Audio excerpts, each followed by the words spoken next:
তোমার জন্য আমাকে লোকে ছাপড়ি ব্লগার কেন বলবো? আমি তো ভালো ভিডিও বানাই, তোমার কাছে না নেই আর কি করে ভিডিওটা বানিয়েছি, প্র্যাঙ্ক করেছি। আচ্ছা, তো তোমার জন্য আমার মান সম্মান চলে গেছে।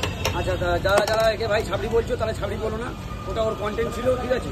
তো তোরই তো বোকামো করেছিস আগে, তুই এমনি কন্টেন্ট কেন বানিয়েছিস?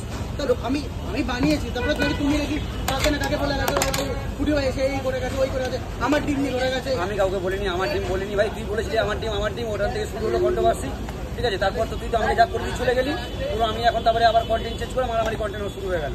যাই হোক, তুই তো আমার টিম করছিল, আমার টিম নেই, এখন হয়ে গেছে রামদেব বাবার টিম।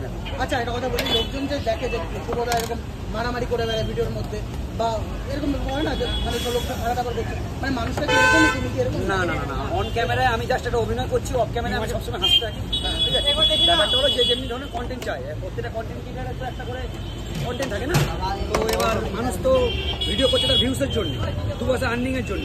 তো প্রত্যেকটা কন্টেন্ট ক্রিয়েটার পরিশ্রম করে 2 পয়সা আর্নিং করার জন্য। এবার কেউ যদি ফুড ব্লগিং কভার করতে চায় তাকে ফুড ব্লগিং কভার করে, কেউ যদি বলে না আমাকে এই ধরনের কন্টেন্ট দাও, আমি সেইভাবে কন্টেন্ট দিই। ব্যাপারটা হলো একটা দোকানদার হিসাবে কন্টেন্ট ক্রিয়েটার যে ভালোবাসা সেটা আমি করার চেষ্টা করি। মানে মানুষ হিসেবে কিন্তু লোক ভালো, যেটা ভিডিওতে আমরা দেখি বাংলা ভিডিওতে তুমি দেখো তখন সব স্ক্রিপ্টেড করা থাকে, এমন না যে ভাই দোকানের সঙ্গে গিয়ে মানে হুটার করে ঝামেলা শুরু না, কোনো দোকানের সাথে এরকম করা যায় না, পসিবলই নয়। যেরকম যখন ভিডিও আসে ওইগুলো এন্টারটেনমেন্ট পারপাসে, বাট লোক কিন্তু খুব ভালো।